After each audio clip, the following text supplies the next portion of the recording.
Dostlar salamlar. Salamlar.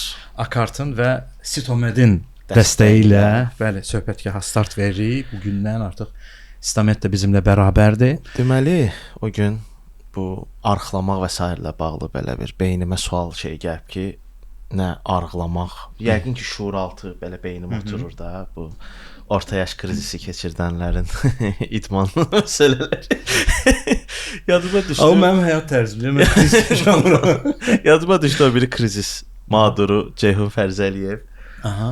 Bəs sən gəlmişəm ki, Ceyhun, sən belə sürətlə arıqlayırsan, nə məsələdir? Deyir ki, stotest deyilən bir test var. Stomeddə var o. 200 qida üzərində analiz aparır və nələri rasiondan çıxartmaq lazımdır, hüceyrə səviyyəsində onu deyir. Nə bilim, düyünü çıxardıb, üzümü çıxardıb, lobyanı çıxardıb həyatından. Üzümü həyatdan çıxartmaq olar. Elə üzlər var müəllim. Və biz də gələn həftə gedəcəyik stotest verməyə və nəticələri bölüşərik ki, nələri yemək olmaz. Məsələn, düyünü yeməmək lazımdır məsələsi mənim üçün. Mənə desələr ki, düyü yemə, mənim üçün bir Təbrizli üçün bir şok effekti olardı. Uşaqlıq travması yaddan çıxar. Orada bir dənə məqam var. Mən bu yaxınlarda bir video baxmışdım. Orada deyir ki, bir kartof birinə çox yaxşı təsir edə bilər, digərinə isə öldürücü təsir edə bilər. Ona görə bizə nə təsir edə biləcəyini mütləq qaydada öyrənməyimiz yaxşıdır ki, bu arada sitotesti də siz Sitomeddə verə bilərsiniz. Bugün bizim elə qonağımız həkimdir və biz onunla bərabər başımız niyə ağrıyır? Bütün mənalarda deyə bilərik bunu və niyə yata bilmirik? Yəni bugün biz Əl-Xəyyamdan danışacağıq. Yəni əsas belə deyək, həkim konsultasiyası kimi də deyə bilərik. Mərziyə xanım bizim qonağımızdır. O həm də Səhiyyə Nazirliyinin ekspertidir, tibbi ekspertidir. Xoş gəlmisiniz. Xoş gördük sizi. Çox şadam. Təşəkkür. Başla. Yəni konsultasiya başlaya bilərsiniz. Mənim anamın miqreni var idi. Mən belə başa düşürəm ki, məsələn, mən nə xatırlayıram uşaqlıqdan, işığa qarşı çox həssas idi və 3 gün, 4 gün çəkirdi baş ağrısı. Bir dənə də ağ əskisi var idi. Bu dəsmalda, bu beyin, boyun şarfı, o dəsmaldan necə zəhləm gedirdi. O çıxdısa, deməli bizim evdə 3 gün, 4 gün həyat dayanırdı, başına bağlayırdı, sıxırdı və yatırdı. İndi onun o baş ağrılarındakı o işığa həssaslıq bir neçə gün davam etməyi son illərdə özümdə var. Məsələn, dünən axşam altda mənim başım ağrımağa başladı və hələ də başım ağrıyır. Ancaq spazmagon mənə yaxşı təsir edir, o mənim başımı biraz belə yüngülləşdirir. Ümumiləşdirsək sualı, miqrenlə adi baş ağrısı arasında bir fərq varmı və miqren doğrudan da anadan oğluna keçə bilərmi? Ümumiyyətlə, nədir miqren? Standart baş ağrıdan fərqi nədir? Çox təşəkkür edirəm dəvətinizə görə verilişə. Əlbəttə, miqren irsi meylliyi var. Və biz hətta pasiyentlər gələndə də belə onlardan mütləq soruşuruq ki, sizin ailə üzvlərinizdə hər hansı birində, qohum əqrabada baş ağrı ümumiyyətlə varmı? Miqren baş ağrısı birincili baş ağrılara aiddir. Bu nə deməkdir? Yəni digər səbəblər yoxdur. Yəni digər dediyimiz sinusit ola bilər, məsələn, kəllə ciblərində olan hər hansı bir iltihab, beyin şişləri, digər damar patologiyası, problemi. Bunlar yoxdursa, ümumilikdə desək, birincili, yəni heç bir səbəbi olmayan, altda görüntüdə pasiyentlər gedir, MRT çəkdirir, hər hansı bir başqa neyrovizualizasiya müayinələri deyir ki, doktor, axı beynimizdə heç nə yoxdur, hər şey normal çıxdı, bəs nədir mənim başımı ağrıdan? Burada biz buna deyirik birincili baş ağrılar. Əlbəttə, ümumi baş ağrılar fərqli formaları var. Məsələn, gərginlik tipli baş ağrısı, kümə baş ağrısı. Bunları sırf MRT ilə və s. ilə yox, həkim, nevroloq və yaxud baş ağrı mütəxəssisi diaqnoz qoya bilir. Çünki beynəlxalq təsnifatda bunun ancaq kriterilər var, yəni meyarlar var. Biz o meyarları əzbər bilirik və o meyarlara uyğun, əlbəttə hər xəstəni bütün meyarlara uyğunlaşdırmaq olmaz, çünki insanlar fərdidir. Lakin ümumiləşdirsək, bəli, meyarlar var. Bax siz indi o meyarlardan birini səsləndirdiniz ki, işığa qarşı həssaslıq.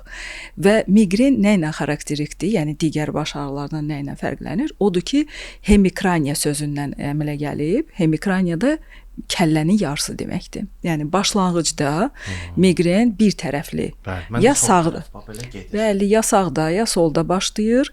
Sonra isə yayıla bilər, tutmanın, yəni gəlişməsi ilə yayıla bilər bütün başa, hər iki tərəfə və bu kriterlərdən biridir. Bir tərəfli olması, onun puls şəklində, tutma şəklində başlaması, sanki xəstələr deyir ki, başımın içində nəsə güp-buldayır və daha sonra ürək bulanma ilə müşahidə olunması, pasient, yəni ürək bulanma deyəndə pasientlər bir çoxları qusmanı nəzərdə tutur. Xeyr, bu qusma da daha sonra ola bilər, amma əsas ürək bulanma. İşığa həssaslıqdan başqa da səslərə də həssaslıq olur. Tam elə özüm həyat yoldaşımla bağlıdır. Bir işığa, bir də nigara, miqrenim olanda. Və bu səsə həssaslıq hətta mizofoniya kimi bütün ömrü boyu xəstəni müşahidə edə bilər. Məsələn, siz tutaq ki, toya gedə bilərsiniz, səs-küylü yerə, konsertə gedə bilərsiniz və ondan sonra sizin növbəti gün bəli, başınız ağrıya bilər və yaxud halsız ola bilərsiniz. Ümumilikdə desək, miqrenin özünün prodrom, yəni drom nədir? Tutmanın özü, prodrom öncəki bir neçə gün hazırlıq dövrü gedir, sonra aura, sonra tutmanın özü, miqren tutması, sonra da postdrom. Yəni bu fazalar bir-birini dəyişir və xəstələrə bir suallar verəndə deyir, hə, doktor, bəli, düz deyirsiniz, məndə o var idi. Prodrom necə başlayır? Xəstə də birdən-birə sanki hamilə qadın kimi hansısa yeməyə qarşı meyllik, şirniyyata, duzlu şey axtarır. Yəni bu şəkildə belə meyllik yaşayıram mən o duyğuları görürsən. Yadınıza düşür yəni. Mən tez-tez deyir ki, nəysə. Hamiləsiz. Əlamətlər odur. Biz deyəsən fokusa düşmüşük də düzdür. Daha sonra aşırı dərəcədə yorğunluq ola bilər, həyəcan ola bilər, bel ağrısı. Heç nə eləməmisiniz, birdən beliniz ağrıyır. Tez-tez sidiyə getmək halı kimi yaşaya bilər pasient. Daha sonra aura nədir? Bu bir neçə gün çəkə bilər, 3-4 gün. Yəni olmayan yerdə əhval-ruhiyyəsi dəyişir. Deyə-gülə yerdə birdən əsəbləşir, qıcıqlanır, depressiya düşür xəstə, deyirlər, sənə nə oldu indicə, deyirdin, gülürdün. Yəni bu şəkildə halbahallar ola bilər. Doktor, bunları analizlə tapmaq olur. Məsələn, mən tutaq ki, qaraciyər piylənməsini, məsələn, analizdə görürəm də piyləmə, xolesterolun və s. nə qədər. Miqrenlə bağlı ancaq bu simptomlar əsasən deyirik, yoxsa başı yoxlayıb ya da bəlli analizlərlə miqren olub-olmadığını təsbit etmək olur? Xeyr, əfsuslar olsun ki, heç bir analiz miqreni təsdiqləmir. Hələ onu gəlib çıxmamışıq biz. Bəlkə gələcəkdə İnşallah bu geniş addımlarla, progreslə bəlkə ona gəlib çıxdıq, amma dediyim hələ ki kriterlərdir. Bu beynəlxalq deməli beynəlxalq baş ağrı cəmiyyətinin kriterləridir. Amma inşallah mən də istəyərdim ki, hansısa bir subyektiv yox, obyektiv müayinə metodları olsun. Məsələ ondadır ki, qaraciyər piylənməsi, qan azlığı, köklük, obezdə, yəni piylənmə və s. kimi yanaşı xəstəlikləri, insulin dirənci bu dəqiqə ən aktual mövzulardan biri trend olub, deyək ki, təbabətdə və onu kimi bir çox zibil dırnaqda desək, diaqnozlar, niyə zibil deyirlər ki, nə tapa bilmirsəz o zibil diaqnozların üstünə atırlar. Psixologiyada elədir. Bəli. Hə, yəni nəyi sübut eləmək olmursa odur səndə. Bu şəkildə yanaşan, yəni insanın sağlamlığından kənar olan vəziyyətlər hamısı miqreni tetikləyə bilər. Tetikləmə nədir? Yəni miqreni provokasiya eləyir bu vəziyyətlər. Bəlkə də sizdə anadan gəlmə daşıyıcısız, o miqren meylliyiniz var, amma həyat tərziniz normaldır, sağlamsınız, yuxunuz yaxşıdır. Həyat tərzi deyəndə biz nəyi nəzərdə tuturuq sizcə? Yuxu, stres, içki. Vaxtında yatıb durmaq, yuxu hələ əsas deyil. Vaxtında yatıb durmaq, sağlam aktivlik, fiziki aktivlik. Yəni mən burada demirəm ki, gedin ştanga qaldırın, ağır, nə bilim, kardio idmanlar eləyin. Fiziki aktivlik. Burada stretching ola bilər, yəni dartılma, gimnastika, gəzinti, bu şəkildə, yəni bütün günü bitkisel vəziyyətdə oturub, mən bir çox gənclər boyuna, yəni uzanıb vəziyyətdə ancaq kompüter qarşısında bu şəkildə yox. Daha sonra su, maye qəbulu yetərincə olmalıdır. Susuzluq olmamalıdır və sağlam qidalanma. Bu 4 əsas meyar, yəni bunlar varsa sizdə, sizin heç ola bilər ki, uzun illər miqreni yadınıza salmayasınız. Birdən bəlkə boşa düşdünüz, stres keçirdiniz, üzə çıxacaq. Yuxu deyirsiniz də, bağışlaya belə şey, 3-cü dəfə gedir. Yəni o verilişdə o dəqiqə bilir ki, mənim başım ağrımır və doktorun dediyi məsələlərin heç biri mənə uyğun deyil. Mən sakit oldum. Yuxu məsələsi deyirsiniz də. Yata bilməməyin özü genetik ya da fərdə bağlı bir şey deyil. Mənə sanki yuxu ilə bağlı. Mən bunu sırf sizdən elə ki, elmi tərəfi soruşum. Məsələn, Acun Ilıcalı da yatmır. Okan Bayülgen də yatmır. Böyük ehtimalla Shakespeare də yata bilməyib. Nə bilim, mən Bill Gatesin də çox yaxşı, rahat yata bilmədiyini, Mamet dayının da yata bilmədiyini düşünürəm də. Çünki beyin olaraq məsələn bir neçə kitab məsələn nəyi deyir? Ovçular var, yığıcılar var. Ova gecə yata bilməyənlər var ki, oranı qorusunlar. Bayquş tipli insanlar var, nə bilim, qartal tipli insanlar var. Mən özümü xatırlayandan çox nadir hallarda gecə tez yatmışam. Tez dediyim, yəni 3-dən 4-dən əvvəl. Və indi mənim üçün yuxu yatmaq dünyanın ən çətin və bezdirici şeylərindən biridir. Mən yatma desəz məsələn, mənim kefim pozulacaq ki, sən də axşam saat 12-də yatmalıyım. Mənim kefim pozulur. Bu yuxunun məsələn, saat 10-da yatın, saat 6-da oyanın. Bu da kapitalistlərə lazımdır da. Çünki mənim axşam saat 10-da yatmağım müdirlər üçün idealdır. Sabah səhər canlı bir kölə gələcək onun yanına, belə vitaminləri zad da yerində. Doğrudan da biz gecə tez yatmalıyıq. Bəlkə elə mənim yuxu ehtiyacım 5 saatdır. Bunu nə ölçür? Kim ölçüb bunu? Bu çox əslində yaxşı sual verdiniz. Mən sizə dəqiq deyə bilərəm ki, mən özüm ölçmüşəm onu. Və məsələn, mən bu yaxınlarda glukometri özümdən 14 gün daşıdığım glukometri, yer gəlmişkən glukometr nəti qanda şəkəri ölçən bir cihazdır, bəli. Onu da hamının bədənində ondan var. Belə gənclərə baxırsan. Mən indi onu izah eləyəcəm sizə. Yəni nə üçündür? Məndə də insulin dirənci var, bizdə ailəvi hamımız əziyyət çəkirik və insulin dirənci bir kleymo deyil də, yəni bu sizin üzərinizdə olan ömürlük bir şey deyil. Bunu düzəltmək olar, tənzimləmək olar və bunun üçün də mənə özümə maraqlı idi ki, niyə bu belədir? Və mən taxdım həmin sensoru. Sensoru taxandan sonra qəribə bir şeylər müşahidə elədim ki, mən nə vaxt ki səhər tezdən, yəni səhər 4:30-da, məsələn biz xoruza deyə bilərikmi səhər tezdən oyanıb banlama? Yox. Onun öz sirkadian ritmləri var. Bu yuxu oyanıqlıq ritmləridir, bioritmlərdir. Yəni bu bütün canlılara aiddir. Həm canlılara aiddir, həm də bizim daxilimizdə bütün hüceyrələrə də aiddir. Nəinki özümüz, həm də bizim hüceyrələrimiz də o sirkadian ritmdən çalışır. Yəni 4:30-da mən görürəm ki, mənim glukozam qalxır. Avtomatik. Səhər 4:30-da yatmışam da, yəni heç bir yemək yeməmişəm. Məndə gecə saat 2-də qalxır. Aha. Bu nə deməkdir?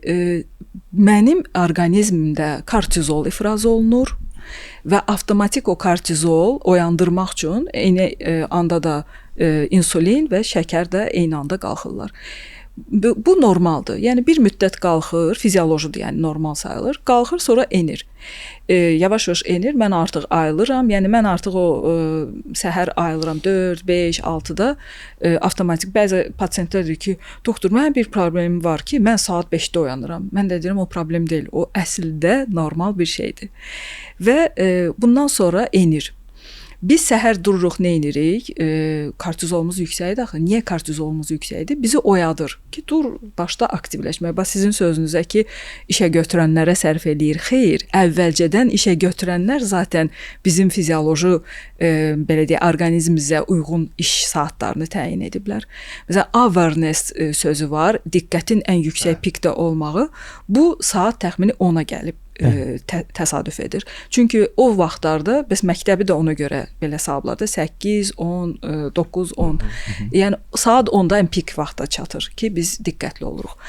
Yəni bu saatlardan dəyişərək, yəni mən qlukometrdə baxandan sonra bir də gördüm ki, axşam saat 22:30-da məndə qalxır. Niyə? Çünki təxmini o saatlarda mən artıq yuxuda olmalıyam.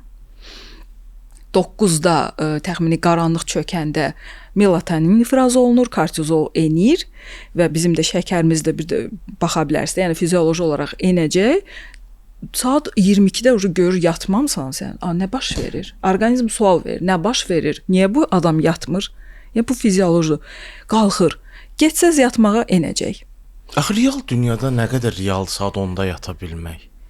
Çox realdır. İndi miqren xəstələri üçün bu xüsusilə aktualdır.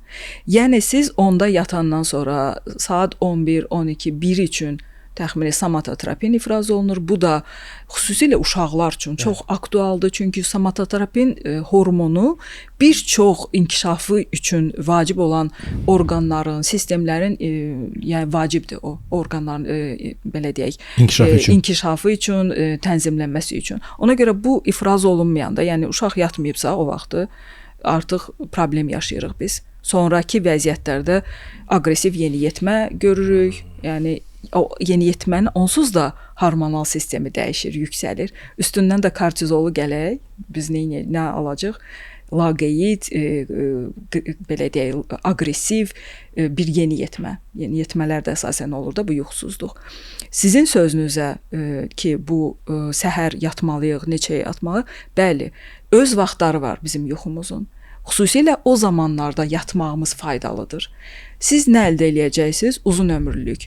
Əgər indi deyirsiniz mənim 40 neçə dediniz? 36 yaşım. 36. Məndə 44-dür. Onda 36. Yəni siz gəncsiniz. Məsələn, Ümumdünya Səhiyyə Təşkilatına görə siz gəncsiniz. Tural gənc deyildi, amma 44. Biz gəncliyin ərəfəsində, yəni gəncliyin son illərini yaşayırıq, belə deyək. Və niyə əvvəllər əslində 25 yaş idi gənc dövr. Yəni 25 yaşda gənclik bitirdi. Sonra qaldırdılar 35 yaşına. Mən niyə bunu dəqiq bilirəm? Çünki mən müdafiə hazırlaşırdım. Elə qrant almaq istəyirdim, gördüm 25 yaşda ala bilmirsən. Sonra 35 yaşa qaldırdım, sevinirdim. Elə hazırlaşırdım qrant almağa. Sonra dedilər, yox, 45 yaşa qaldırıblar. Yenə sevindim. Yəni bu şəkildə belə qaldı. Niyə? Uzun ömürlülük artıb. Sağlam, yəni indiki 45 yaşındakı adamlara baxın və keçmişdəki 45 yaşındakı adam. Dünən eyni şeyi podkastda demişəm ki, mənim atamın 36 yaşında şəkillərinə baxıram, yekə kişidir. Yəni qoca bir, yaşlı bir adama oxşayır. Bəli. İndi isə həm qadınlar, həm kişilərdə çox cavanlıq əlamətləri var. Bu onların sağlam yaşamasından asılıdır. Yəni sağlam yaşayırlar, idmanla məşğul olurlar, hər bədənə qulluq eləyirlər, bu ilə bağlıdır və bununla bağlı bizə elə bir ki, evolyusiya bilirsiniz də. Evolyusiya nədir? Biz epigenetikamızı dəyişirik, ətrafımızı dəyişirik. O bizim fenotipimizi də dəyişməyə kömək eləyir. Yəni biz daxildən də başlayırıq dəyişməyə, mutasiya baş verir və biz də cavanlaşmağa doğru gedirik. Nə qədər siz bunu düzgün icra eləsəz, o qədər də yaxşı olacaq. Əlbəttə, mənim də heyfim gəlir yatmaq vaxtına. Yəni bu da boş sərf elədiyim həyatımın bir hissəsidir. O vaxta kimi məqalə yazardım, nə bilim hansısa faydalı bir məlumata baxardım, kitab oxuyardım. Amma bu vacib məqamdır. Yəni miqren çox xüsusilə vacibdir, çünki siz remisiya əldə edəcəksiniz. Xəstəliyiniz ertələnəcək, azalacaq, baş ağrılarınız, bax deyirsiniz ki, səhər gəlmisiniz, artıq elə bir ki, gecə daş daşımısınız, o şəkildəsiniz məsələn. Düzdürmü? Yəni siz səhər bilirsiniz necə aqressiv idi. Dedim o səhər görmüşəm ki, nə olubsa səhər tezdə. Bəli. Ona görə ki, yuxunuz vaxtında yatmırsınız. Yəni yuxu yatmaq vaxtında, gecə də baxın beyin elə bir ki, ayrı bir orqan götürsək. Məsələn, kompüterə fasilə veririk də, bir də görürsüz qızır. lap istənilən iPad olsun, nə bilim, ən müasir avadanlıq olsun. Ara-sıra o durğunluq yaşayacaq. Niyə? Çünki o update olmalıdır, yenilənməlidir o mexanizmi, proqramı. İnsanlarda da elədir. Yəni bizim yenilənmə prosesimiz haçandır? Gecə o yenilənmələr gəldi. Onlar bizdə gecə gəlir. Gecə beta amiloid utilizasiya olunur. O da zərərli bir zülaldır. Biz yatmasaq bu proses baş verməyəcək. Yəni yuxuda olmalıyıq. Siz saat 1-də, 2-də yatmışsınızsa, utilizasiya prosesi ertələnir, yenilənməniz ertələnir. Bu nəyə gətirib çıxardır? Sizin iPhone-unuz köhnə olur. Başa düşdünüzmü? Sizdə ora köhnəlmiş olur. Siz yenilənmək istəyəndə yerin dibinə soxdu. Konsultasiya kimsə eləməli idi də sənə də, yəni. Qulaq asmırsan. Bəli, bəli. Ona görə update-in gəlmir. İndi bu yuxu məsələsinə gələndə, mənim yatma vaxtım 22:30-dur. Mən Whoop-dan istifadə edirəm. O məni yuxu trekeri. O yuxumu ölçür və misal üçün mən bilirəm ki, gecə saat 2, mən bunu şeydən sonra gecə saat 2 radələrində bu birdən-birə belə oppanır, yuxarı qalxır ki, həmin vaxt mən oyanıram. Sonra oyanıram. Baxıram saat 2-dir. Təzədən başıma qoyuram. Zaten mənim yuxuya getməklə bağlı problemim yoxdur. Mən cəmi cümlətəni 2 dəqiqəyə yuxuya gedirəm. Yəni sadəcə gözümü yumuram və yuxu gedirəm. Bütün yuxularımı ölçürəm ki, mənim hətta baxmaq da olar ki, məsələn bu gün mənim bərpam 95%-dir. HRV-im 43-dür. Amma yatmışam 5 saat 30 dəqiqə. 5 saat 45 dəqiqə yatmışam. Az deyil 5 saat 45 dəqiqə yuxu. Əslində azdır. Təxmini 7 yarım saat. Bu mənim belə çox qısa yatdığım dönəmdir, amma əslində məsələn 7 saat yarım mənim normamdır. Yəni mən onun siz onu dolğun özünüzü rahat hiss eləyirsiniz. Onun trekkingini aparmışam. Görmüşəm ki, mənim ortalamam 7 saat yarımdır. 7 saat yarımda ümumiyyətlə produktivliyim yuxarıda olur və bu restorativ yatma vaxtım 2 saat 16 dəqiqədir. Normam 3 saatdır. Misal üçün REM-im 55 dəqiqədir. Dipdə 1 saat 20 dəqiqə olmuşam, Lightda 3 saat 29 dəqiqə olmuşam. Bərpamı da normal göstərir əslində. Nəyə görə? Çünki ümumi olaraq axşam yeməyi yeməmişəm, o qədər də belə özümü yükləməmişəm. Belə son 6 ayın nəticəsinə görə ortalama REM-im 3 saat 33 dəqiqədir. REM-də 3 saat 33 dəqiqə oluram. Bax, o yuxunun məsələn stres vaxtım, yuxuda stres vaxtım 14 noyabrda olub. O da cəmi cümlətanı 10 dəqiqə çəkib. Yuxuda stres. Yəni orada nəbziniz mi yüksəkdir? Nəbzim yüksək olub da. Yəni ümumilikdə olaraq əsasən mən çox sakit yatıram. Yəni aşağı stres testməsi. Dünən bircə dəqiqə belə məndə yuxuda stres olmayıb. Bəs yuxu görürsüz? Yuxu görürəm, rəngli görürəm. Səhər dursam yuxunu yadımda saxlayıram. Yəni nə görmüşəm? Heç mən görmüsən yuxuda. Görmüşəm. Mən sizə deyim, əslində yuxular rəngsiz olur. Sizin rəngli görməniz, nadirən insanlar rəngli yuxular görürlər. Bu çox yaxşı bir əlamətdir. Yuxunun rəngi, özü geyimin rənginə qədər və yuxumu yadımda saxlayıram. Amma mən yuxu haqqında kiməsə danışanda ki, yatmaq lazımdır. Məsələn 22:30-da yatıram, səhər saat 6:50-də oyanıram. Və durandan sonra bir də gedim 5 dəqiqə 10 dəqiqə yatım, bunu eləmirəm. Amma günorta yuxum gələrsə, yəni bilənlər bilir, maşında yata bilərəm yarım saat, 40 dəqiqə.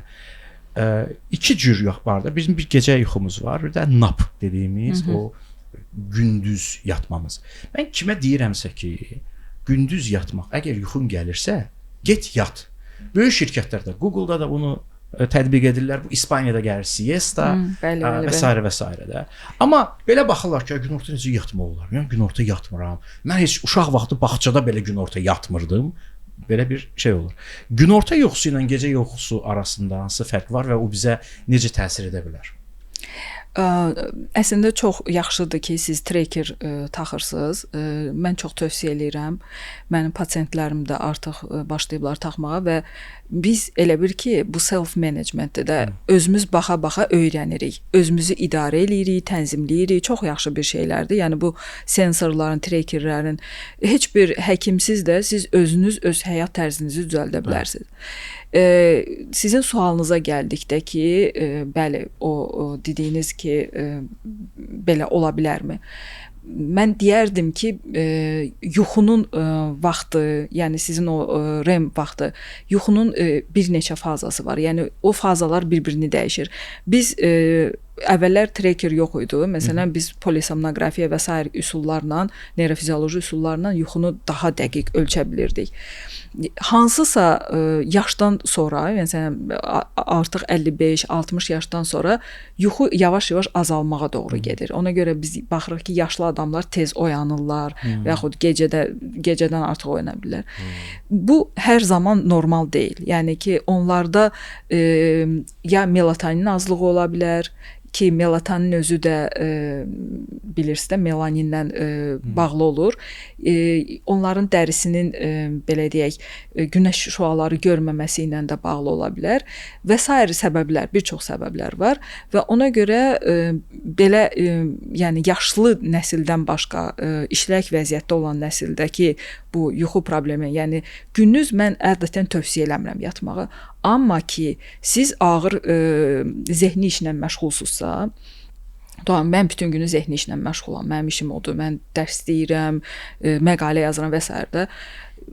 Bəlli bir vaxtdan sonra, təxmin o dediyiniz vaxtda, günorta saatlarında mənim beynimin update olma, bax dedim ki, awareness, diqqətimizin yüksək məqamı o saat ondadır. Həmin vaxtlarda da 1 ilə 2 arasında təsadüf deyil ki, biz o vaxtı nahar eləyirik.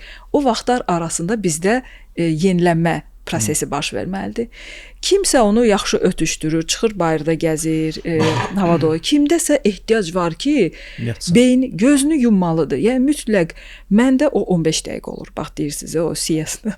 Məndə 15 dəqiqə bəzən olur o da. Başımı belə yüngülvarı qoyub eşidirəm ətrafdakı, amma sanki mən sönürəm, söndürürlər məni sleep rejiminə, sonra da ayılıram.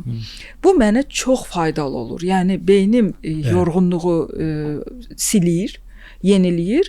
Kiməsə 20-30 dəqiqə tələb oluna bilər, amma ondan çox yox. Yəni bu 1 saat olmalı deyil. Və əvvəllər məsələn bağçalarda indi uşaqları yatızdırırlar.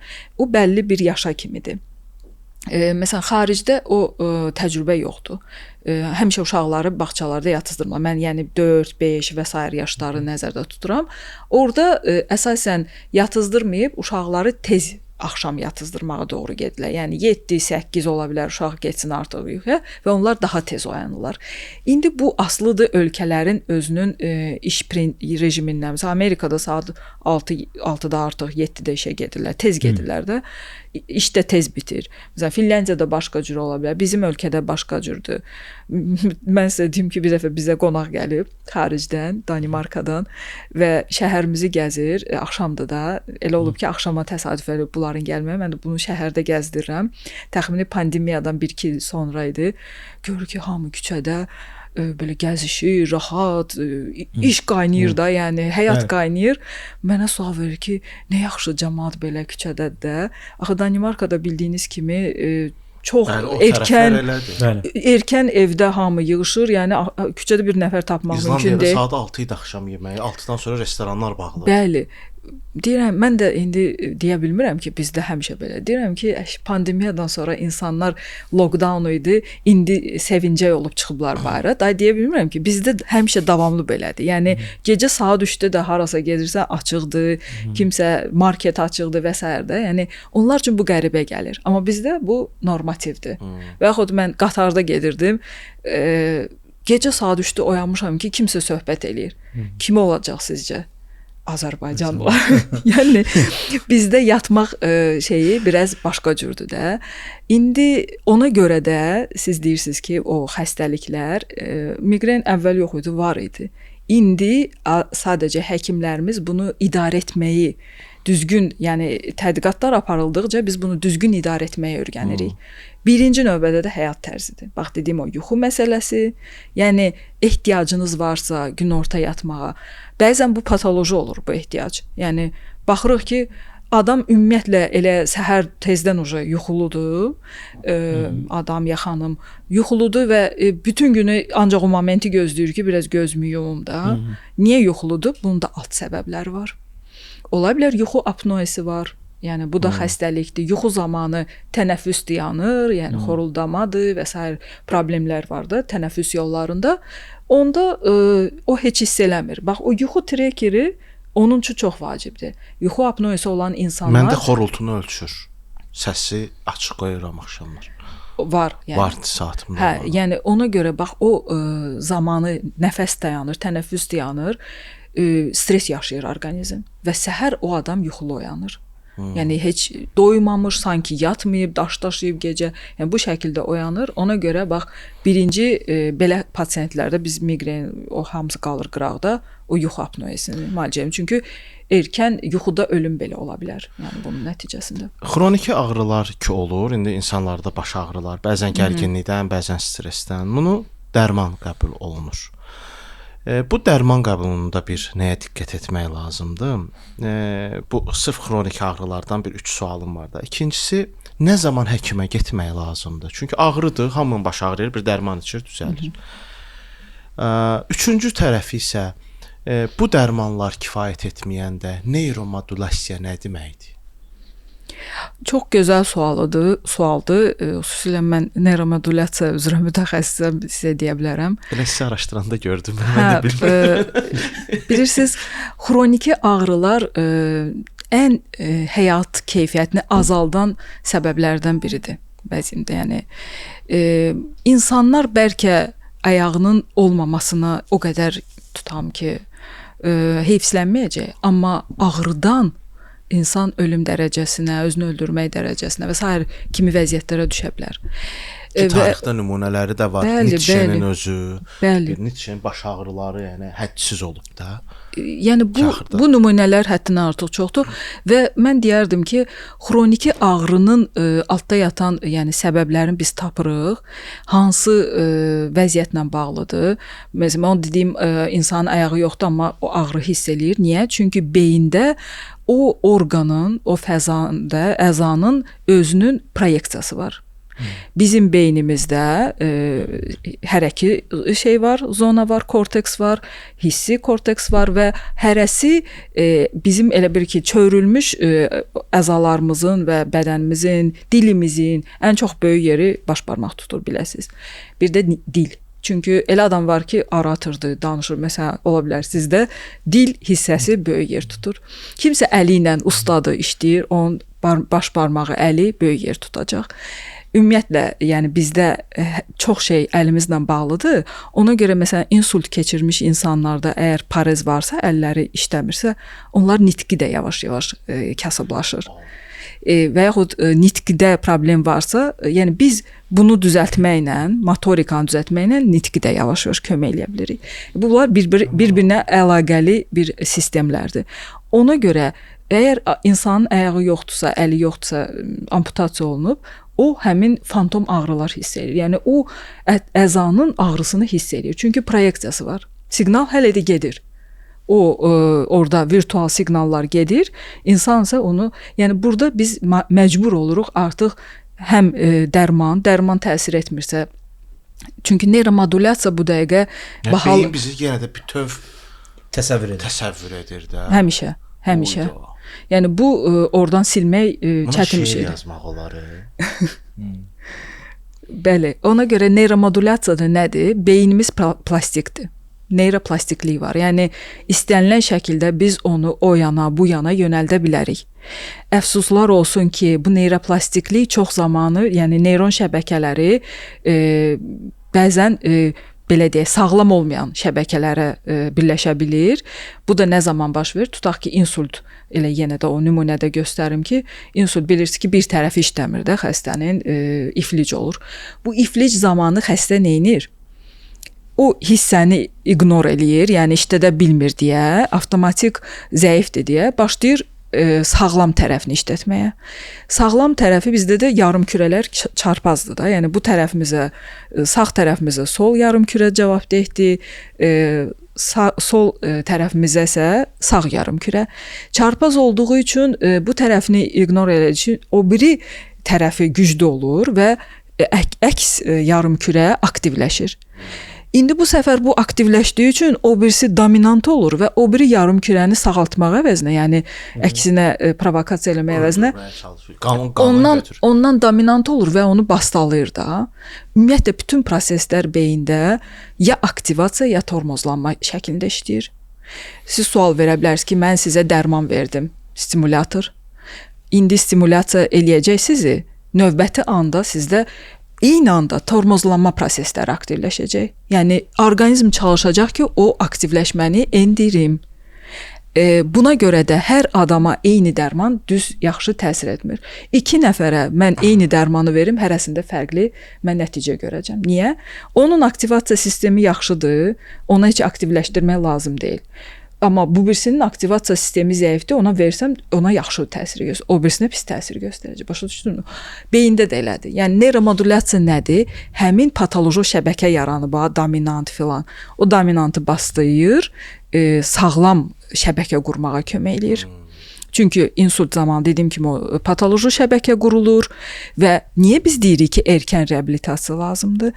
Biz çalışırıq o şəbəkəni qoymayaq inkişaf eləsin.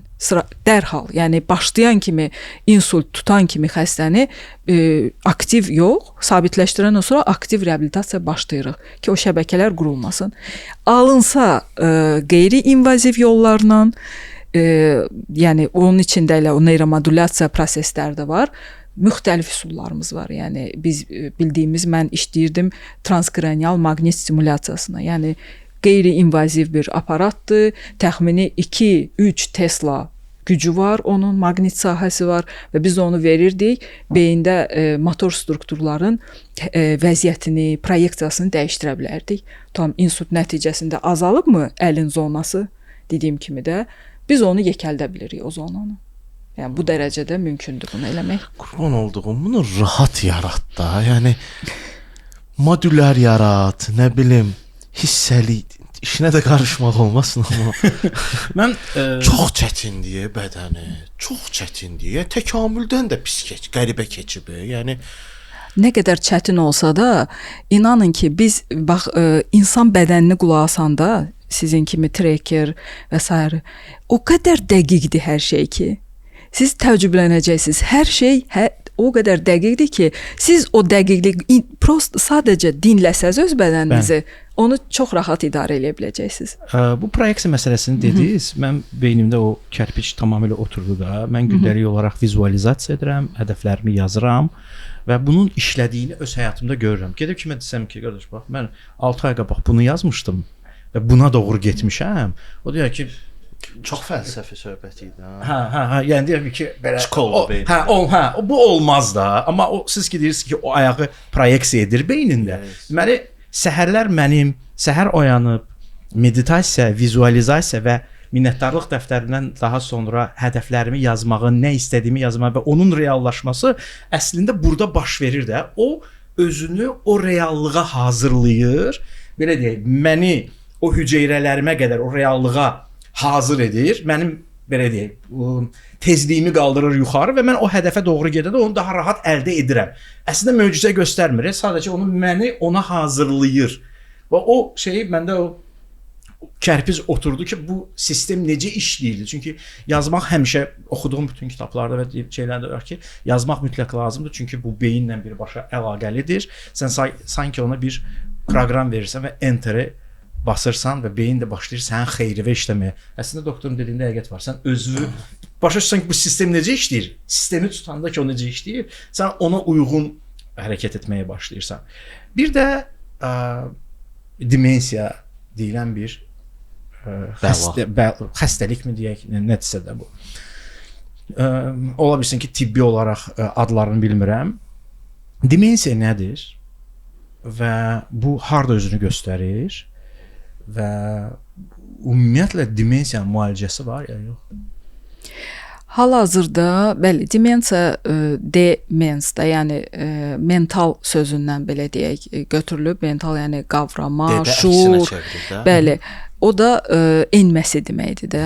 Hər hansı bir formada enməsi yaxud pozulması.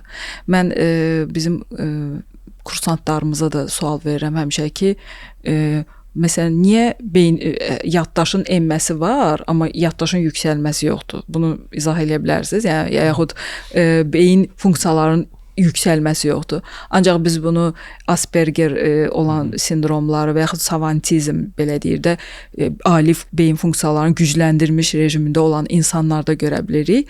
Onda anormal kimi qəbul edirlər də. Yəni bu normal insanlarda olmur deyək ki, insan bunu təlimlə yüksəldə bilər, amma bəlli bir siniri var da, bunun hüdudu var. Amma enməsi var.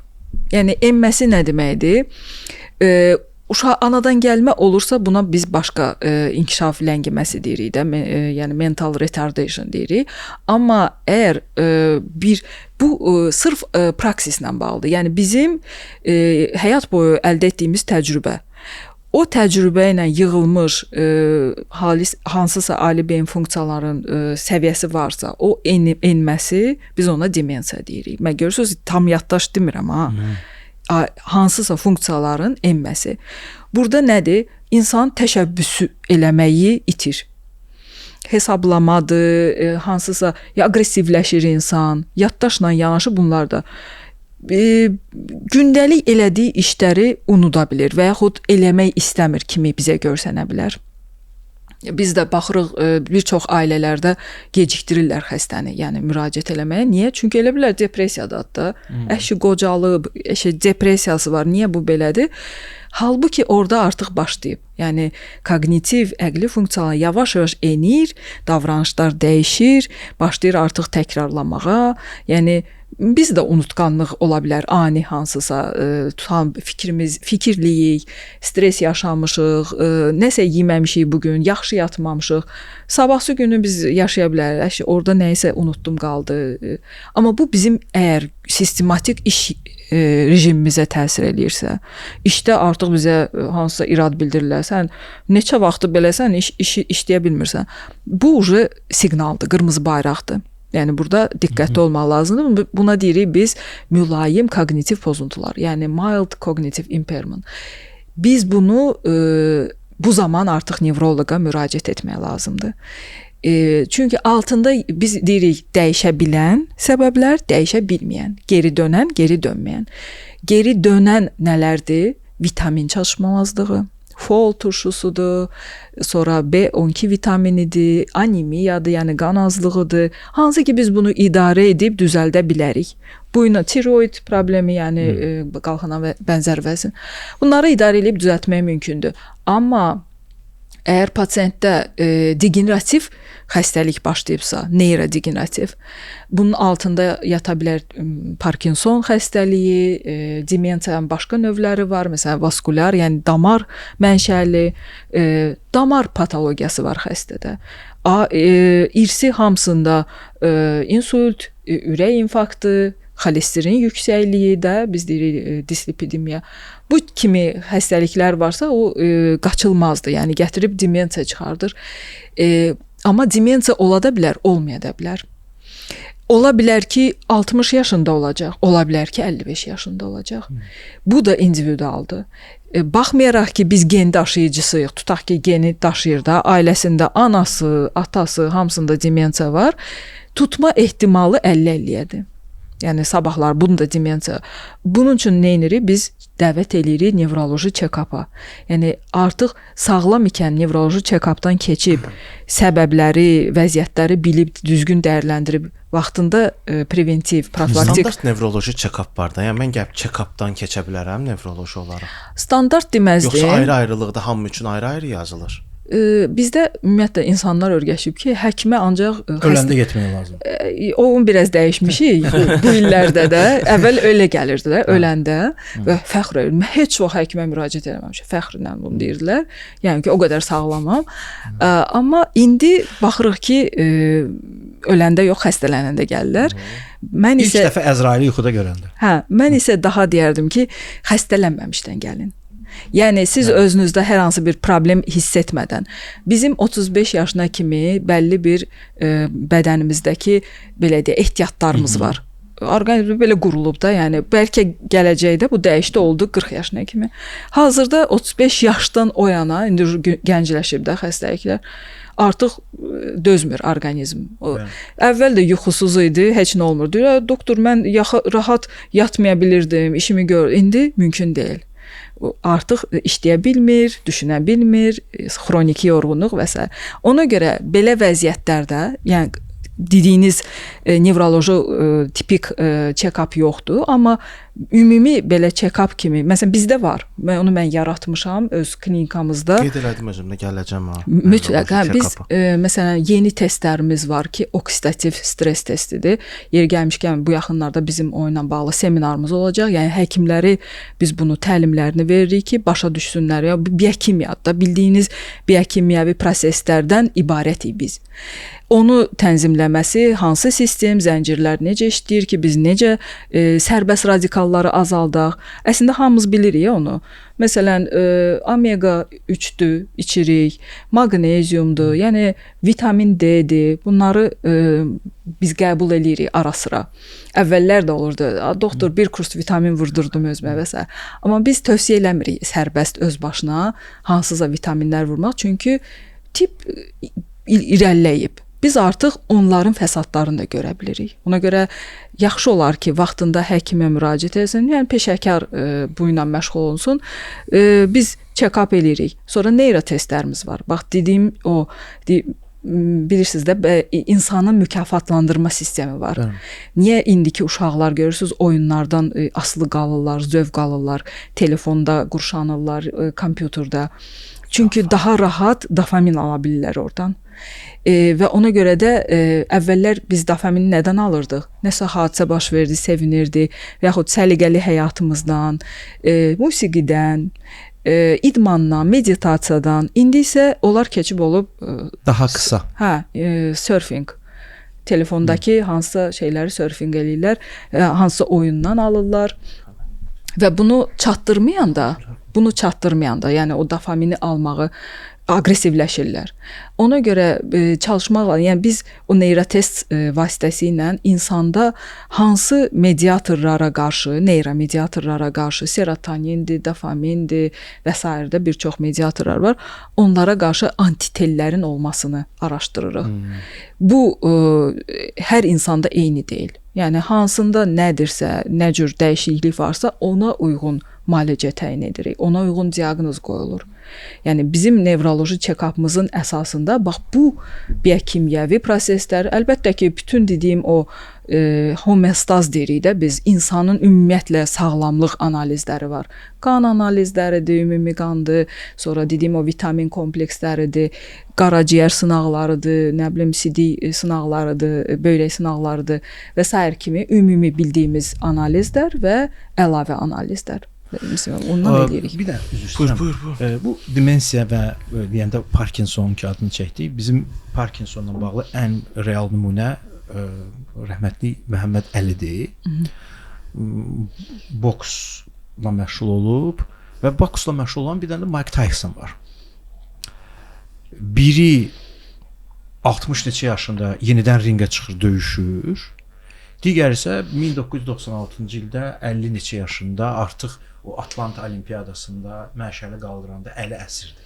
Daha sonra isə çox belə əsməyə başladı. Amma yaddaşı da yerində idi, zarafat da eləyərdi və s. və s. Necə olur ki, eyni idmanla məşğul olan, yəni tonnaj olaraq aşağı-yuxarı eyni tonnaj zərbəni alan adamlarda bu Parkinson birində var və çox ağır bir şey göstərir. O birisi isə 60 neçə yaşında yenə çıxır ringə və yenə də o zərbəni alır. Burada yəqin ki, həkimlərin bir Amerikada bunun bir araşdırması var və nəticəyə gəlinib. Niyə Məhəmməd Əlidə Parkinson olub, Tysonda yoxdur? Mən sözün açığı onun son dönəmlərini görməmişəm Tysonda, amma Onlarda döyüşmüşdü artıq. Onları da yaranan Parkinson, belə deyək, Parkinsonizm xroniki şəkildə olan travma alması ilə bağlıdır. Yəni onlar boksyor, professional idmançı olduqları üçün davamlı şəkildə üz, baş, kəllə nahiyəsinə belə deyək, zərbələr alıblar və o zərbələr, hər zərbə beyin silkələnməsidir. Bunu unutmayaq. İstənilən zərbə. Bu başınız da dəyə bilər, qaşınız da dəyə bilər, burnunuz da dəyə bilər. İstənilən kəlləyə olan zərbə, biz onu içinə qoysaq kamera görərik ki, beyin dəyir kəllənin divarlarına və hər dəfə silkələnir. Və hər dəfə orada mikrotravmalar olur.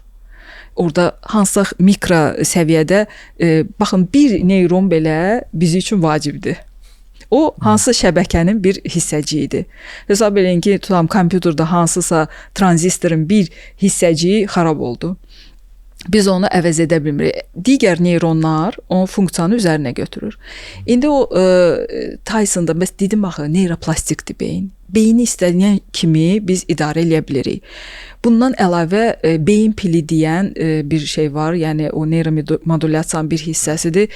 Beyinə xüsusi cihaz yerləşdirilir və yaxud həmin belə deyək, bazal qangliyalarda hansısa aktiv olan o neyron şəbəkə, o strukturu yandırırlar. Bu da xüsusi funksional MRT altında edilən bir prosedurdur. Ultrasəs, xüsusi ultrasəslə yandırırlar. Yəni iki növ bu dəqiqə müalicə üsulları var. Onun vasitəsilə o distonik və yaxud aşırı dərəcədə hərəkətləri azaltmaq olur. Yəni o dediyim pil tənzimlənir. Onu düz yerinə taxılandan sonra onu tənzimləyirlər, azalır o hərəkətlər. Yəni bu nədir o davamlı tremor? Odur ki, aktivasiya siqnalları gəlir, tormozlanma siqnalları yoxdur. Bizdə deyirəm axı, hər şey elə işləyir. Ona görə aktivasiya gəlir, biz indi elə tənzimləyirik pillə ki, o batareya ilə ki, o tormozlanma da düzəlir, o tremor keçir. Yəni Tyson'ın beynindəki strukturla Məhəmməd Əlinin strukturu fərqlidir deyə biri ötən il 60 neçə yaşında döyüşüb, o birisi isə ya dərman qəbul eləyirlər, ya neyromodulyasiya prosedurları keçib, ya həyat tərzini dəyişib, neyroplastikliyi eləyiblər, ya da o dediyim pildən yerləşdirib, hər hansı bir üsulla o tremoru azaldıblar. Bu üsullardan hər biri ola bilər. Məsələn, mənim bir tanışım var, o müəyyən bir vaxtı danışdı ki, adam yoxa çıxır da birdən-birə. Sonra deyirəm ki, hardaysan? Deyir ki, tremorum tutmuşdu, məndən işin olmasa. Və məndə bunun heç bir müalicəsi yoxdur. Mən bu şeydir, psixoloji və nevrolojidir. Nevroloqa gedirəm, nevroloq mənə dərman yazır. Belə deyək, narkotik tərkibli dərman yazır. Ondan sonra mənim ürəyim bulanır. Mən qəbul eləmək istəmirəm, amma yaşayıram da bundan da. Bundan yaşamaq lazımdırmı, yoxsa bunu hansı bir formada stabilləşdirmək, balanslaşdırmaq? Çünki bəzi xəstəliklərimiz bəlkə də nevrolojidir, heç onun şeyi də yoxdur. Yəni gedir analiz verir, analizdə hər şey vitamin D var, maqnezium var, kalsiumu var, hər şey normaldır, amma adamın tremerləri var və artıq taleyi ilə barışırkən məndə də belədir. Nə vaxtsa tremor əsmə deməkdir. Yer gəlmişkən də izləyicilərimiz başa düşsün. Bu əsmələr idiopatik, yəni ola bilər, nəsillikcə ötürülə bilər və yaxud dediyim kimi Parkinson xəstəliyi və yaxud Parkinsonizm, bunlar ayrı-ayrı anlayışlardır. Yəni Parkinson xəstəliyi əzəldən onun hətta indi sübut eləyiblər ki, o genetik daşıyıcı mutasiyası var, o ilə bağlı.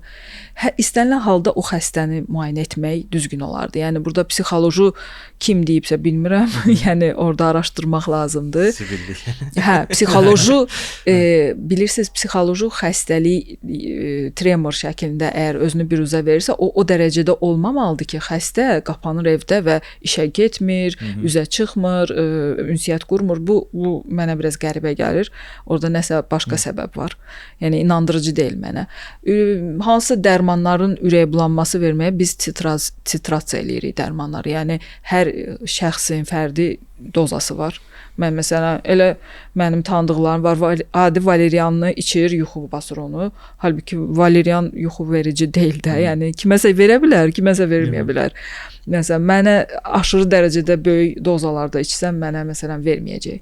Amma insanlar fərdidir də, yəni kiməsə verir, kiməsə yox. Orada individual doza seçilməlidir, yəni həmin xəstəyə. Bəlkə də bilmirəm indi ona təyinat nə verilib. Yəni burada fərdi araşdırılmalıdır o situasiya ki, məncə o insan həmişə sağlamlığa doğru yönəlməlidir. Hardasa o özünə belə deyək, qoruma hissi enirsə, sağlamlığına belə xətt çəkirsə üstündən ki, artıq mənə heç nə kömək eləmir. Burada depressiya əlamətləri var. Yəni xəstə məsələn biz görürük ki, şəkərli diabet xəstəsidir. Siz də mənə bağışlayın, baxırsan ki, artıq özünə qarşı belə deyək, orqanlarına qarşı laqeyddir. Ayağı qurd basır, qaralır. Hələ də baxır adekvat reaksiya vermir ki, mənim ayağım kəsə bilərlər, qanqrena yarana bilər. Cavabdehliyi daşımır ona. Bu xəstəliyin nəticəsində yaranan o enir də, o funksiyalar, özünü qoruma funksiyası. Ətrafdakılar diqqətli olmalıdır. Orada da məsələn o xəstənin elə davranması biraz qəribə gəlir. Ki, niyə elə davranır? Əslində çünki normal, adekvat insan çalışmalıdır, axtarmalı. Elə xəstələr, mən inanın ki, irsi xəstəliyi olan, arabaya məhkumda olan, sağlamlığı məhdud olan insanlar var ki, gözləyir ki, doktor nə vaxt o dərman çıxacaq, genetik dərman. Mən gözləyirəm onu ki, mən sağalım. Yəni baxın, bu dərəcə, bunda necə həyat həvəsi var, o sizin dediyinizdə. İnsan itirəndən sonra anlayır da qədrini. İnsult məsələsi, mən bəzən məsələn fikirləşirəm ki, ürəkdən getmə ki, insanı bir qəfil öldürür də ki, bu yaxınlarda da şahidi olduq. Nə qədər, bəlkə də heç imkanla əlaqəsi yoxdur da, çox az imkanı olub, amma həkimə gedə bilən adam ürəkdən daha qurtula bilir, nəinki bizim məşhur aktyorumuz. Beyin insultu isə çox daha mənə faciəvi gəlir. Çünki insanın hərdən düşünürəm, o qədər yaşayım ki, mən tualetə tək gedə biləcək qədər. Tualetə tək gedə bilmirəmsə, da ölüm bəlkə də şeyi çatıb da, heç kim ölümsüz deyil. Mənim qaraciyərim, nə bilim, böyrəyim, bunlarla bağlı bir problemim olanda, ya mənim üzümdə bir şey çıxır, yəni gedib o dərhal yoxluyuram, dərhal. Beyinsə belə bir şey deyil, bu check-upda, check-uplarda beyin yoxdur, durduq yerə qeyb o şey maşının içinə girməyəcək, belə şeylər yoxdur. İnsultla bağlı, mənim artıq 36 yaşım var, Turanda 44 yaşı var, cavanlıq şeyini bir il qalıb. Biz beynimizi nə zaman yoxlatmalıyıq insulta qarşı? O bir dəfəyə gəlməsin də. Mən də vuruzum. Nə zaman yoxlatmalıyıq? Mən sabah gəlim neydim, insult olub olmayacağımı necə öyrənim? İnsult həmişə son nəticədir. Bütün elmi verilişin sonunda. Bəli. İnsult ayrıca bir xəstəlik kimi yox, nəticə olaraq baş verir. Əslində diqqətli olsanız orqanizminizə, o sizə həmişə xəbərdarlıq eləyir. Birdən-birə üz qızarır və yaxud xəstə gəlir içəri görürəm ki, sağlam üz rəngi yoxdur da, qaralıb belə, qıpqırmızıdır. Yəni mən orada dərhal beynimdə 3-4 dənə diaqnoz keçir də. Rəngi içəri girməsindən, yeriməsindən, onun oturub durmasından, bədənin quruluşundan mən artıq bir neçə diaqnoz qoya bilərəm. Daha sonra yəni onun həyat tərzini təsvir eləyəndə, danışanda ki, mən necə yatıram, necə dururam, işləyirəmmi, işləmirəmmi, hər şeyi soruşuruq biz. Yəni tam bəs biz check-up niyə deyirik? Bəzən görürsüz ki, 1 saat xəstə ilə danışırıq. individual check-up hazırlaya bilərik ki, həmin adamı yoxlayaq, baxaq görə nə vəziyyətdədir. Ondan sonra əsas böyük belə deyək, meyarlar nələrdir bizdə? Ailədə kimsə infarkt ya damar mənşəli patologiyadan ölübsə və yaxud ondan əziyyət çəkibsə, bu mənim elə belə özümün fikirləşdiyim deyil. Bu beynəlxalq sorğulardır. Riskləri hesablayırıq. Şəkərli diabetdən əziyyət çəkir, çəkmir. qan təzyiqindən əziyyət çəkir, çəkmir. Daha sonra siqaret, tütün və başqa digər zərərli vərdişləri var ya yoxdur və neçə il. O hər il, hər neçə illik onun risklərini bal qoyuruq da biz orada ballarla qiymətləndiririk. Yəni bunlar artırır risklərini. Genetik səbəblər ola bilər dediyim kimi, yəni ailə üzvlərində meyilli olub olmamağı. Bunların hamısını hesablayırıq. Ondan sonra baxırıq ki, neçə faiz bunun risk var. Yəni bu valid şkaladır da. Özümüz də şkalasız da ayrıca, yəni şkala öz yerində bu obyektiv ölçmədir, subyektiv də ölçə bilirik. Yenə deyirəm, pasientin ailə üzvlərində hər hansındasa patologiya varsa, o artıq erkən yaşlardan müraciət eləməlidir. Sadəcə müşahidə edirik, heç bir şey eləmirik. Həyat tərzini dəyişdiririk. Məsələn, elə xəstələr var ki, onlara idman olmaz. O da gedir, tutam kardio idmanlar edir. Bax, indi dediyiniz hadisə ilə bağlı deyirəm. Və yaxud xəstə o ürəyə görə olmaz, yoxsa bəli, ürəyi yükləmək ürək olmaz. yoxlanışından sonra, yəni ürəyimizi getdik. Mən bu şənbə ürəyə gedəcəm deyə ona görə soruşuram. Mən getdim ürəyimi yoxlatdım. Həkimə həm də sual verməliyəm də ki, mən idman eləmək olar olmaz. Əlbəttə. O zaten sizə o tövsiyələr deməlidir. Biz miqren xəstələrinə məsələn kardio idmanlar tövsiyə eləmirik, çünki onlar miqreni tetikləyə bilər. Tənəffüsün tezləşməsindən hiperkapniya əmələ gəlir, yəni qan qazları dəyişir və o miqreni tetikləyə bilər. Biz onlara tövsiyə edirik daha yüngül idmanlar. Yoqadır, nə bilim üzməkdir, o da intensiv üzmək yox, başqa növ idmanlar. İnsandan insana dəyişir. Ola bilər ki, insan bax o yuxu trekerində kortizolun artması birdən-birə kəllə çarxa çıxır da. Orada biz stresin idarə edilməsi başlayırıq artıq pasientdə. Çünki mən özüm də deyirəm ki, o baxa-baxa başa düşdüm ki, mən əsəbləşəndə mənim qlukozam çox-çox yuxarı qalxır və gec enir. Amma yemək yeyim, məsələn, tutam mən əvvəllər düşünürdüm ki, qida ilə bağlıdır. Gördüm ki, qida ilə bağlı deyil. Ən çox əsəblə bağlıdır. Və o zaman biz özümüzü idarə edirik. Bacarırıqsa dərmansız, bacarmırıqsa yoga, meditasiya, psixoloq, Nəfəs texnikası. Nəfəs texnikası çox yaxşı təsir edir. Deməli, mən də o şəkər şeyindən ölçdüm, amma mən manualını eləyirdim. Elə ki, yeməkdən qabaq ac qarnına qanımı verirdim, rəqəmə baxırdım. Yeməkdən sonra yenə rəqəmi tutuşdururdum ki, məndə nə qədər təsir edir. Başa düşdüm ki, səhər yediyim yeməyin arasında mənə belə zərər verəcək bir şeylərim yoxdur. Fizioloji olaraq bir şey yoxdur. Yəni bu yuxarıda deyil. Mən bunu başa düşdüm, stresslə bağlı idi. Çünki 115 kilo idim və 118 kiloqram idim və bunu ölçəndə trekerlərlə başlayanda ölçməyə, əvvəl köhnə trekerlər istifadə edəndə başa düşdüm ki, məndə daha çox stress yönümlü bir şeydir. Nəfəs texnikası, hətta mən bunu WHOOP-la ölçəndə də görmüşəm. Orada bir Hubermanın bir nəfəs texnikası var. O və nəfəs buraxmaq, yəni 2 dəfə burundan çəkmək lazımdır. Mən nəfəs texnikası edib yatdığım dönəmi test etmişəm. Bir də yatmadığım, nəfəs texnikası etməyib yatdığım dönəmi müqayisə etmişəm. Nəfəs texnikası edib yatanda daha yaxşı yatmışam. Göstəricilər daha sabitdir. Nəinki nəfəs texnikası etməmək. Hətta orada WHOOP-da belə bir sorğu var. Dünən nəfəs texnikası etmisənmi yoxsa yox? Burada bir şkalalar verir də, sənə bir göstərir ki, sənin bərpan nədən asılıdır. Bir də burada Əlinin dediyinə qüvvət. Mən bununla bağlı bizim verilişimizə bir 3 dəfə idman mövzusunda qonaqlarımız olublar. Mən çünki zala gedirəm və mən zalda bəzi məşq edənlərin, məsələn, ağır çəkilidir, qaçdığına baxıram və başa düşürəm ki, buna olmaz da. Ədəbiyyat dedik ki, olmaz, çünki ağırdır, bütün mikrotravmalar eləyir. Okay, ürəyin sağlamdır, amma ayağın mikrotravmalarla doludur. Yəni sağlam ürəyin var, amma onurğan pisdir, ayağın pisdir və s. Amma ona kimsə deyib ki, mən gəlinə qədər kardio elə. O gəzmək əvəzinə başlayıb qaçmağa. Həmişə bu sual verirəm ki, bəs bu adam zala gələndə bunun tibbi göstəricilərinə baxmaq lazım deyil ki, sən gəlmisən məşqə. Soruşduğumuz 3 müəllim də baxmadığını deyib. Çünki mən Azərbaycan azamlarında heç kim baxmayacaq, getməyəcək yoxlanışa. Mən müştərimi itirəcəm. Bəli. Halbuki sən sağlamlıqla bağlı mənim bir dəfə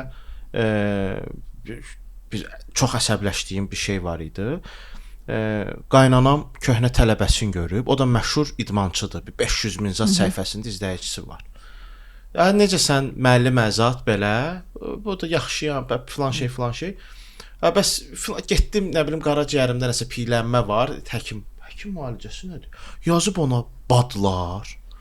D vitamini, nə bilim, içəcəksən bu qədər, C vitamini də bu qədər.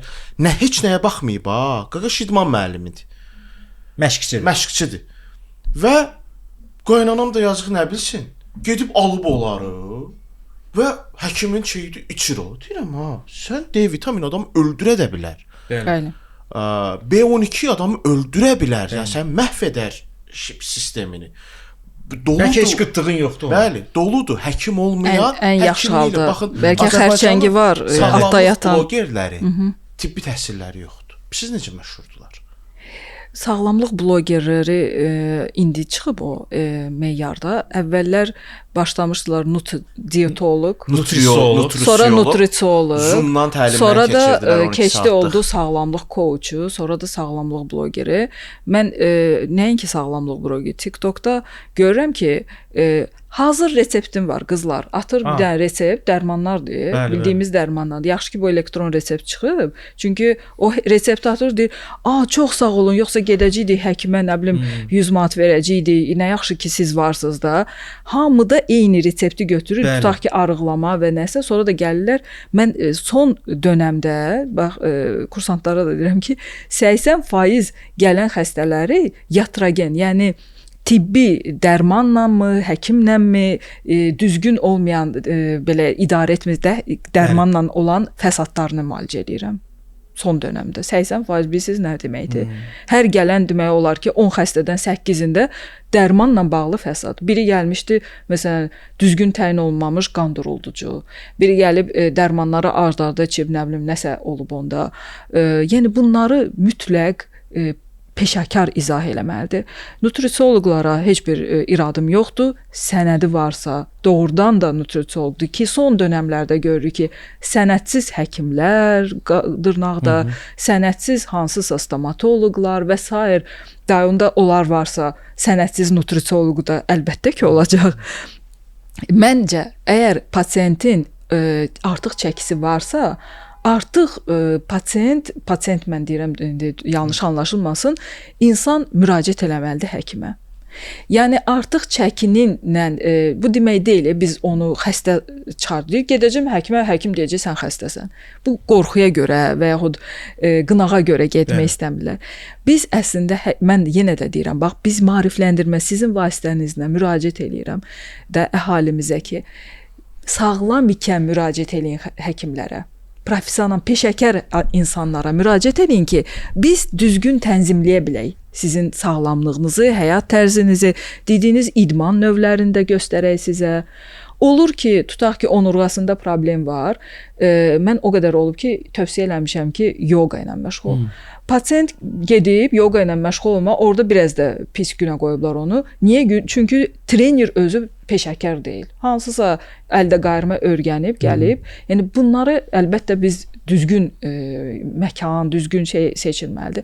Siz dediyiniz o qaynananıza yazılması heç baxmadan, eləmədən bu düzgün deyil.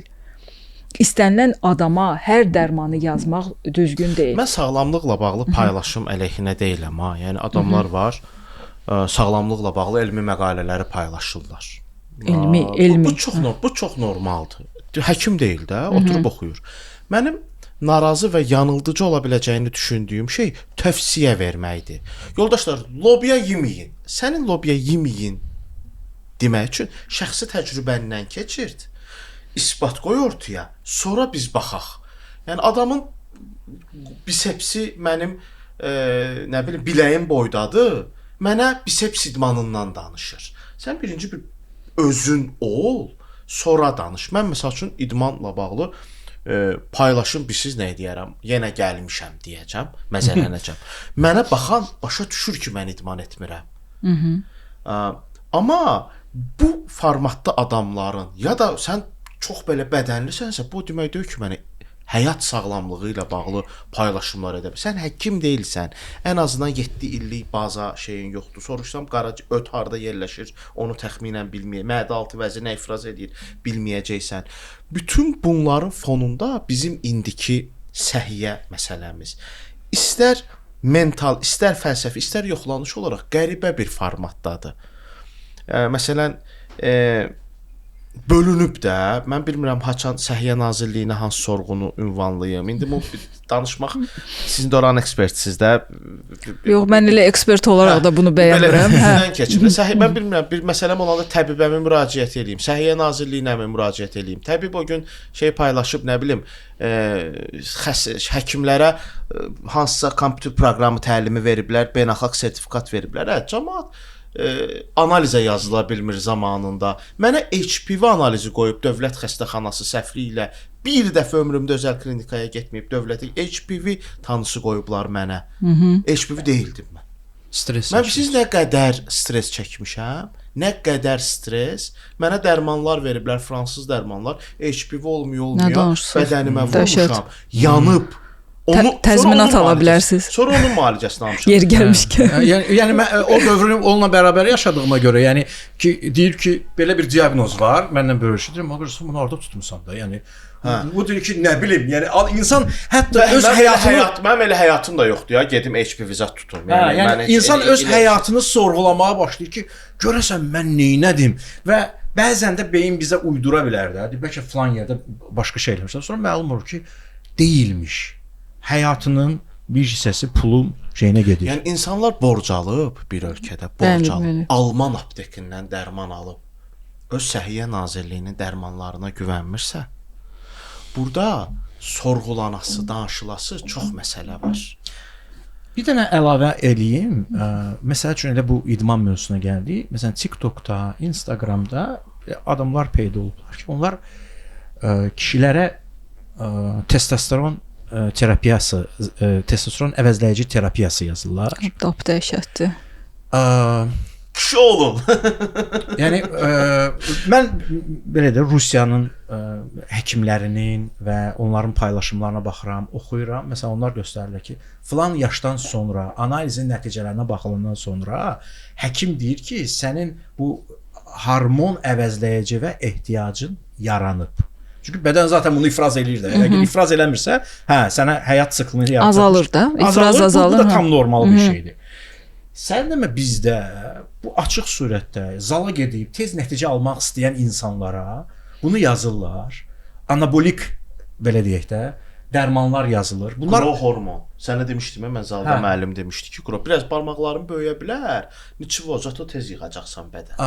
Amma belə deyək də, bu dərmanlar dünyada sertifikatla, yəni reseptlə, həkim şeylə yazılandır. Bir dəfə biz Türkiyəyə gedirdik. Türkiyədə yoldayıq. Bir dərman yazmışdı burada həkim. Diş üçün bağlı idi. Həyat yoldaşımın dişi ağrıdı. Biz gəldik ki, belə bir dərman lazımdır. Həkim dedi ki, aptekdəki dedi ki, resept olmayana qədər mən onu sizə verə bilmərəm. Azərbaycanda isə o reseptsizdir. Qətiyyən yol verilməzdi. Yəni bu necə olur ki? Yəni bizdə bu sadəcə Azərbaycanda lirika, bir gənclik lirika ilə məhv oldu ya Azərbaycanda. Lirikanı aptekdə satırdılar. Lirikanı heç harda satmırlar aptekdə. Yəni bir adam baş ağrısı, başım ağrıyır, nə bilim idmana gedirəm, falan şeyimi düzəldib adında gedib reseptsiz satılan və ya açıq satışda olan qida əlavəsi adı ilə, amma əslində qida əlavəsi deyil, bu dərmanlarla rastlaşa bilər. Aqil doktor bizim qonağımız olanda maraqlı bir şey yaratmış da, bu inam məsələsidir də. Biz restorana gedirik, biz bilmirik aşpaz kimdir, ofisant kimdir. Biz gedirik orada yeməyi yeyirik ləzzətlə. Amma aqil doktorun o qarşılaşdırması mən... Amma həkimə gedirik, həkimə gedirik də, həkimə inanmırıq. İnam... Etibar sarsılıb. Etibar sarsılıb da, yəni inam yoxdur. Bax, aqil doktorun o qarşılaşdırması mən bəlkə də ən belə qonaqla mübahisəyə girdiyim verilişimiz idi. Aqil doktorun həkimlərlə aşpazları qarşılaşdırması, protokol var da, Avropada da protokola baxırlar, bizdə də protokola baxırlar. Dediyi fikir məqamlarla razı deyiləm. Heç razı deyiləm. Aşpaz ara, həkim ara. Bax, protokol məsələsinə Protokol mən ara, sizə deyim. ara. Deməli, son dövrlərdə bizə elə gəlib yavaş-yavaş çıxır Azərbaycana. Dünya artıq personal, fərdi təbabətə keçib. Yəni protokol ümumi sığorta təbabətidir, ümumiləşdirilmiş bir şeydir. Ən çox da acil, təcili yardıma aiddir. Çünki təcili yardımda orada saniyələr həyat qaytarıcı ola bilər. Ona görə orada protokol instruksiyada, yəni sən necə hərəkət eləməlisən, həkim üçün instruksiyada protokolla hərəkət eləməlisən. Bu səhiyyə standartına uyğun qurulub da. Yəni səhiyyə standartı nədir? Sabahları sən o instruksiya, təlimata uyğun hərəkət eləmədin, xəstə öldü. Bu statistikaya düşür və səni məhkəmə məsələsi ola bilər və s. da. Yəni ardını demirəm da. Amma adi ambulatoriya xəstəsidirsə, burada protokol artıq dünyada işləmir. Yəni protokol necə işləmir? Belə yanlış anlaşılmasın. Fərdiləşdirilmiş təbabətə keçir hamı. Fərdiləşdirilmiş nədir? Yəni hamıya eyni şeyi tətbiq etmək düzgün deyil. Bəli. İnsanlar fərdidir. İndicə sitatestdən danışdıq. Mən özüm sitatest vermişəm. Ağlıza gələ bilərmi ki, mənim yaşıl çay, mən 15 ildir yaşıl çay içirdim. Mənim yaşıl çaya qarşı dözümsüzlüyüm var. Yəni məndə o allergendir. Ona görə də mən yaşıl çayı tamamilə rasionumdan çıxartdım. Mən yaşıl çay içirəm. Pomidor mənim ən sevdiyim tərəvəz idi. Mənim, yəni o demək deyil, siz ömürlük çıxardırsınız. Bəlli bir müddətdə çıxardırıq, sensibilizasiya enir, daha sonra yenidən az miqdarda istifadə edə bilərik. Qan analizidir də sadə. Bəli, qan analizidir, amma orada həmin peptidləri, yəni istənilən şəkildə, zaten allergenləri ölçmək üçün prik testlərdir və s. Onlar da xüsusi dəri testləridir. Baxırlar ki, oldu, antigen əmələ gəldi, antitel əmələ gəldi, ya gəlmə. İndi gedəcəm deyəcək qarpız yemə, üzüm yemə, nar yemə, mandarin yemə. Mənim ən çox xoşladığım bu 4 giləvermə və meyvədir. Amma gedib çıxsa, çünki özüm yaşıl çay içənəm, belə. Hə, indi məndə yaşıl çaydır, sizdə qarpız ola bilər, sizdə başqa bir şey ola bilər. Bu deməkdir ki, mən uçdan tutma hamıya deyim ki, bunu yemə, yox, düz deyil. Kiməsə olar, kiməsə olmaz. Və biz onu azaltmaqla, o qida ilə ayrıca bir müalicə üsuludur da, yəni sensibilizasiyanı azaldırıq. Zaten miqrendə, digər xəstəliklərdə orqanizmin ona reaksiyasından əmələ gəlir. Neyroiltihab, inflammation əmələ gəlir. Neyroiltihabın nəticəsi olaraq başlayır digər xəstəliklər. Autoimmun və s. və s. və s. Yəni etaplarla keçir də bu. Birinci qidadan başlayır, sonra belə, sonra səviyyə-səviyyə qalxırıq. İndi sizin dediyiniz söz ki, protokol, bu protokolla tənzimlənir. Protokollar zaten həkimlər yazır da. Protokolları konsensus yığışır, həkim qrupu, assosiasiyalar, cəmiyyətlər görürlər ki, statistikaya baxırlar ki, bu işləyir, bu mexanizm, bu doğru yoldur, onu qərarlaşdırırlar, protokola salırlar. Düzdürmü? Həkimin savadlığından başqa xəstənin də savadlığı var. Mütləq. Məsələn, Yapon həkimləri deyirik.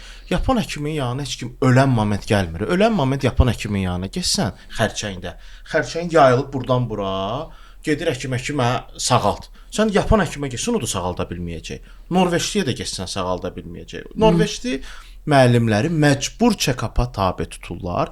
Məcbur Danimarka onkologiya artıq sağalmayan xəstəliklər sırasında deyil. Bəli, bizim həm xəstə də gec gedirdi Azərbaycan həkimi biraz da belə sağalda bilməyən obraza bürünür. Halbuki bu əslində böyük qlobal problemdir. Xəstənin çox olması gələcəyin 50-liyin çox olmasıdır. 50-liyin çox olması bizim belə deyək imtiyazlarımızın bizim baxın hamımız pensiya kapitalımız var. Pensiya kapitalından dövlətin ora çox xərcləyir. Elə bilin ki, sağlamlardansa əlillər çoxdur, xəstələr çoxdur. Biz bunu çalışmaq azalda çox az miqdarda xəstə olmalıdır. Bu birinci səhiyyənin meyarıdır da, göstəricisi ki, səhiyyə sistemimiz yaxşıdır ya yox. Elə bunu baxmaq yetərlidir. Hə, indi bundan danışıram ki, mən çalışıram maarifləndirmə eləyək sizin vasitənizlə ki, biz insanları başa salaq ki, birinci sağlamlığa doğru getməlisiniz. Yəni xəstələnəndə yox, sağlam ikən öz sağlamlığı o çox bizə verilən nemətdir. Yəni Allah Taala tərəfindən verilən nemətdir. Biz onu qorumalıyıq. əfsuslar olsun ki, çox laqeyd yanaşırlar. Elə məktəblərdən, mən müəllimlərə gəlib deyirəm məktəbdəki müəllimlər nə etsinlər? Yəni belə qayda qoyulub. Deyirəm ki, uşağa neçə dəqiqə verirsiniz böyük naharada, böyük fasilə belə deyək. Uşaq çatdıra bilirmi o da yemək? Baxıram ki, 10 dəqiqədir.